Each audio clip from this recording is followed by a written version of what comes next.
بەداخەوە ئێستا ئەوەی کە ئەبینی ڕۆژگار لە ڕۆژئاوایە گوزەرەکە بەداخەوانێکە ڕژێمی تورکیا ئێستا بۆ شێوەیە قەتڵ و ئامێکە ئێستا لەسەر ئاستی خێزانەکان لەسەر ئاستی تاک ژنان مناڵان بکوژ بۆ بڕەکات بەداخەوانێکە ئێستا سیاسەتێک هەیە ئەتوانم بڵم ئەم سیاستە سیاستێکی تونڕەوی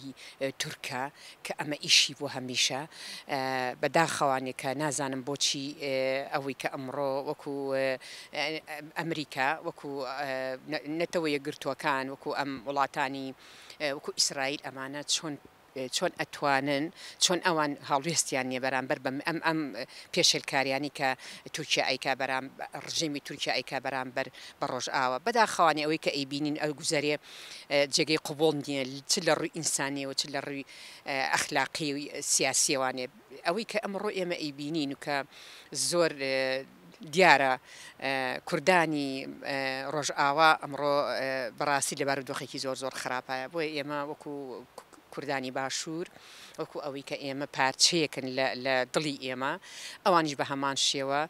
ئێمە بەدەستی دوژمن ئەم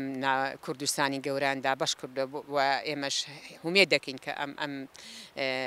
ئەم هەڵوێستانی کە ئێستا هەیە بەرامبەر بە کوردانی ڕۆژئاوا هەڵوێستێکی نەتەوایەتی کوردانە بێ لە هەر شوێنێکەیە لە جیهانە ئەبێ ئێمە هەڵوێستێکی باشمان هەیە بەرامبەر بە کوردان و ئەم کەمپینەی کە ڕامانگەیان دوو کەمپینمان ڕاگەیاندووە بۆ هاوکاریکردنی ئەوان بۆ پشگیریکردنی ئەوان ئەم کەمپینی ژنانی باشوورمان ڕاگەیاند و لەسەر ئاسی ڕێکخراوەکان و لەسەر ئاستی کۆمەڵگەی مەدەنی و ڕێکخرا کەمپینێکی کەش بە هەمان شێوە لەسەر ئاستی کەسایەتی شاری سلێمانی هونەرمەندان و ڕۆشنبیرانی کورد لە سلەیمانی ئێمە بەڕاستی ئەم هەڵوێستانەمان بەردەوامە بێت چونکە ئەوانیش پارچەیەکن لە ئێمە بۆیە بەردەوامە بین لە هاوکاریکردنی ئەوان ئەم بارودۆخەش کە ئێستا هەیە هیوادارین ئەم بارودۆخات بۆ شێوەیە نەمێنێ بەڕاستی داوا لە وڵاتانی زلهێزەکەین کە چیتر ئەمە قابلی قوبڵنە بەرامبەر بە مرۆڤایەتی ئەکرێ و جێگەی ئەوەیە کە هەڵوێستەیەکی بۆ بکە کورد ئالێرایە کە دەنگی خۆی بگەێنێتە ئەو شوێنانەی کە بتوانێت تەسیری هەبێ لەسەر ئەم بارودۆخی کە ئێستا لە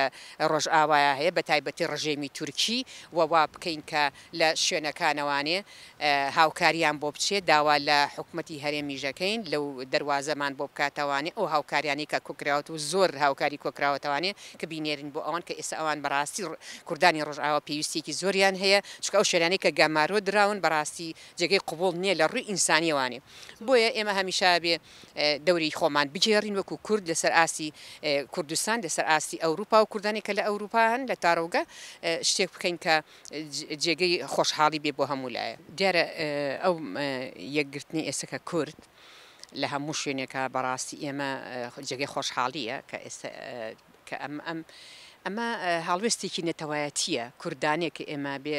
هەمیشە ئەم شتا من پێم وایە ئەمە یەکەم جارمانی ئێمە تووشی ئەم داگیرکاری ئەبین و تووشی ئەم لیان و کوشت و بڕە ئەبینەوانێ لەلایەن تورکەوانێ ڕژێمی تورکیەوانێ بۆیە کورد هەمیشە ئەمەی لەبەر چاوە و ئەکا کە هەستە نەتەوایەتیەکە بەردەوام ئەبێت چونکە کاتێکە ئێمە شۆڕش ئەەکەین شڕش بەنانە ڕق کراوە بۆ ئەوەی کە ئازادی بەدەستبێنی بۆ ئەوەی کە ئێمە وەکو هەموو دنیا دەوڵەتێکمان هەبێ ئاڵایەکمان هەبێ لەبەرەوە کورد هەمیشە پشگیری خۆی هەیە ینی پشگیریەکی نەتەوایەتی کوردانەیە بۆ ڕۆژئاوا لە هەر پارچێکی کوردستان کە تووشی ئەوە ئەبێتوانێت کاتێک کە ئێمە لە نەوەیەکە تووشی ئەو داگیرکاریە بووینەوانێ بەو شێوەی کە بەسەرمانە هات کاتێککە ئێمە کیمیاباران کوردانی باکوور زۆر هەوڵیان ناوە ینی کوردانی ڕۆژهەڵات زۆر هاوکاریان کرد ئێمە ئەمانە بە هەڵوێستی نێتەوەیەتی ببێت کوردانی بزانین کە ئەمە بێ بەردەوام بێ لە ناخی ئێمە و لە دڵی ئێمە بۆیە دوژمنە بێ بەوە پشکێنین دوژمنە بێ بەوە ڕسوا بکەین کە ئێمە هەڵوێستا بەردەوام بێ بۆ براکانمان لە ڕۆژهەڵات لە ڕۆژئاوا لە باکوور لە هەش شوێنێکی دنیا هەبێ کورد پێویستی بە یەکگەڕیزی هەیە کورد پێویستی بە یەکگرتن هەیە کورد پێویستی بۆ هەیە کە بێ جیاوازی ئەبێ و هەڵوێستانە دەرببڕین و هاوکاریان بکەین دیارە ئەگەر ئەو سنوورانە بکرێتەوە بەڕی کوردستانە دوژمن هەمیشە ترساوە لەوەی کە لەمە ئەمە بۆی ناچێتە سەر و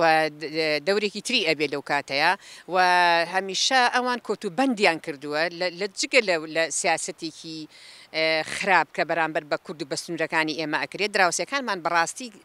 دراوسەیەکی باش نین دەچ لە ڕووی ئابوووریەوە چ لە ڕووی کۆمەڵایەتیەوە چ لە ڕووی کولتوریەوە چ لە ڕووی سیاسیەوانێ لەبەرەوە ئەوان ئەبی ئەوە بکەن بۆ ئەوەی تر هەناسە چۆنەڵی وامان لێگە هەناسە بەدەزەوان بۆ هەناسەکەشانە بڕین بەڕاستی هەوا بەدەست ئەوان بۆیە هەواکەشانە بڕین لەبەرەوە بێ کورد لەوە تێ ئەگا کە ئەمە سیاستێکی خراپی قۆڕخکارانەیە کە هەمیشە دوژمنەکەمان بەرامبەر بە سنوورەکانمان و بە ناوچەکانی تری کوردستان کراوە من ناڵێم یعنی سلێمانی ناڵێم هەولێر ینی ئێمە کوردستانێکی گەورەین کە بە دەستی دوژمنەکانمان دابڕاوین ئەوان بۆچی ئەمان کردووە لەبەرەوەی کە ئەمە کاراسانی بۆیان هەمیشە کوشتن و بڕینی خۆیان بکەن و هیچ دەواازەیەک و هیچ شتێک نەبێ کە ئەوان بتوانن دەرباز بنتیە لەبەرەوە کورد پێویستی بەو دەواازێژ نەبێ لە شوێنی خۆی وتوانێک چالاکیەکانی خۆی ئەنجام بە و هەڵوێستی خۆی بک بەرامبەر بە هەر شوێنێکی تری کوردستان هەبێ لەبەرەوە سیاست و ئەم شتانی کە ئێستا تورکیا و دراوسەکانی کەشمان ئەیکەن بەرامبەر بە کورد بڕوا ناکەم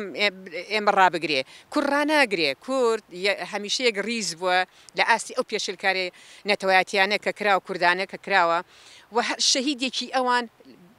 شەیدی بنەماڵی منە هی من هی ئەوانە لەبەرەوە ئێمە هەمیشە بەداخەوە بووین بۆ هەر پارچەیەکی کوردستان کە داگیر کراوە کە سیاسەتی خراپ بەرامبەریان کراوە کە پێشێلکاری کە ئێستا لەم کاتە کە مارۆدراون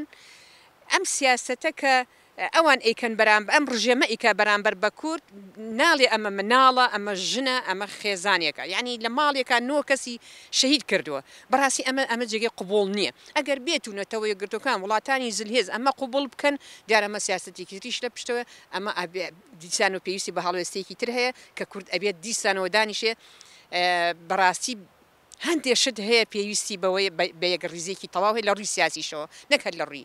هاوکاری و ئەمانەوە پێویستە ئێمە دەنگمانیەک خین بۆ باشترکردن و ڕێگا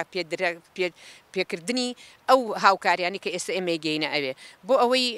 ئێمە ئەگەر لەسەر شاخیشەوە بە هەرێ گەینین هەچی شتێک بێ ئێمە ڕوبەڕێ بینەوە ئامادەین هاوکاری هەموو برا کوردەکان بکەن لە هەر شوێنێکی دنیا هەبێ بە تایبەتی ڕۆژئاوا کە ئەمڕۆ بە دۆخێکی زۆر خراپە هەچەنە کوردستان دۆخێکی دارایی هەیە هەموو ئەوان ئەزانن کە ئەوە بۆ 3 مانگە چێ موچە وەرنەگیراوە بەڵام لەگەڵ ئەوە شابڕاستی هەڵوێستمان هەیە هەڵوێستێکی نێتەوەیەتی کوردانەمان هەیە خۆزگە هەموو یەکێک لەو کارانی کە ئەمڕۆ ڕوبەڕوومانە بێتوانێم هەموومان بە دەنگ لە شەقامەوە بیگەێنی لە کەمپینەکە بەشدار بووین ئێمە کە بۆ کۆکردنەوەی کۆمەک بۆ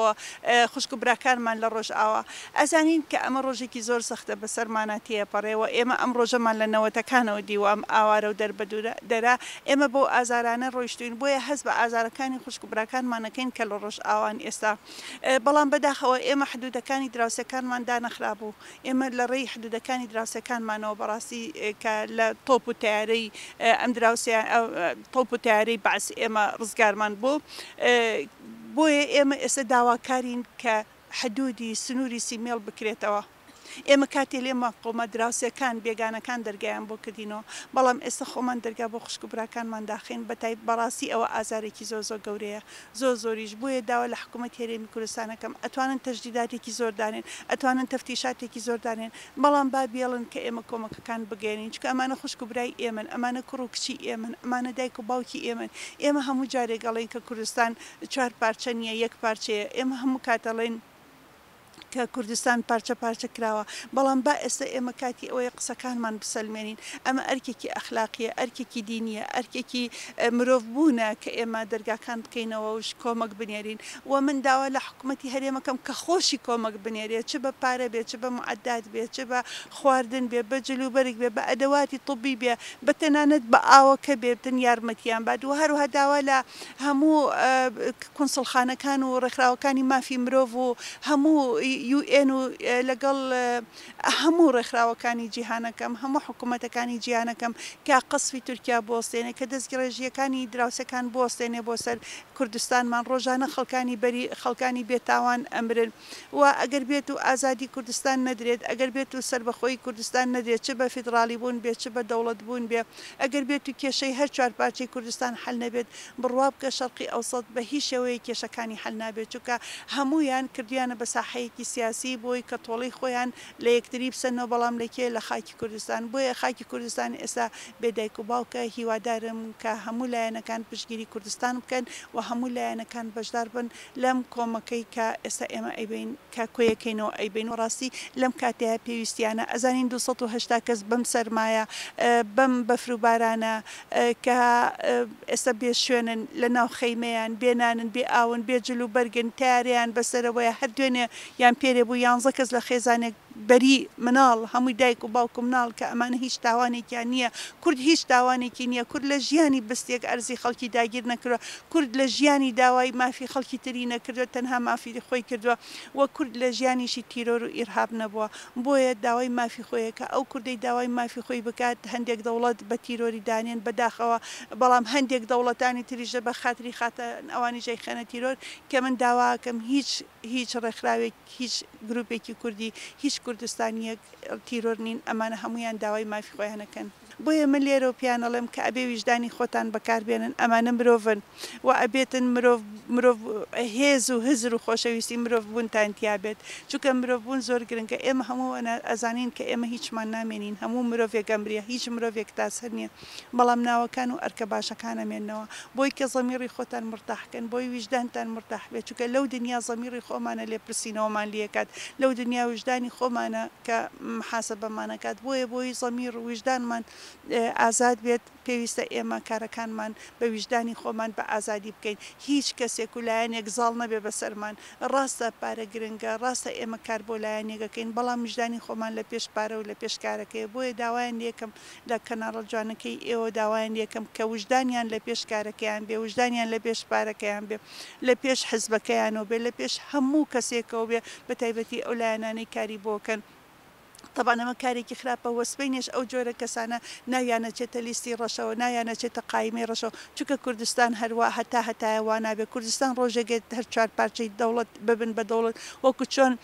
4000 ساڵ چەند هزار ساڵێک 2000 ساڵ 4 سەدە پێش ئێستا مێدەکان ساسانیەکان حکومیانەکە ڕۆژێگێت کە کوردستان حکومی دنیا بکات نەک تەنها حکمی خۆی بکات بۆیە دەبێت ئەو خەڵکانش تەنها بۆ ناوی خۆیان ئیشکەن و تەنها بە ویژدانی خۆیان ئیشکەن و من سپاسی کەناڵەکەتانەکەم بەڕاستی پێویستەکە یعنی ئێستا هەموو کەس لە ماڵی خۆی کە گوێی لەو بانگەوازە بوو بێت بە هەر شێوەیەک بێ ئەزانین کە معاژنیە ئەزانین کە بارودۆخیان خراپە بەڵام ئەگەر بە بلوزێک بێت و ئەگەر بە پارێ ڕبعێکیش بێ بەشدار بێتن ئێمە پێمان خۆشە و ئەوان خۆیان لە بانگەوازەکە بۆ خۆیان شوێنەکانیان تەسبیت کرد کە ئەم کۆمەکانە بۆ کوێبەرن من داوایان یەکەم دیسان دوو خاڵ زۆر گرنگە هەموو کوردستانیان بەشدار بن بۆ کۆمەکە و داوا دیسان لە حکوومەتێری کوردستانەکەم کە دەرگاکە بەپەلە بکاتەوە دەرگای سیمێڵ بەپەلە بکاتەوە بۆی ئێمە بتوانین کۆمەک بەرین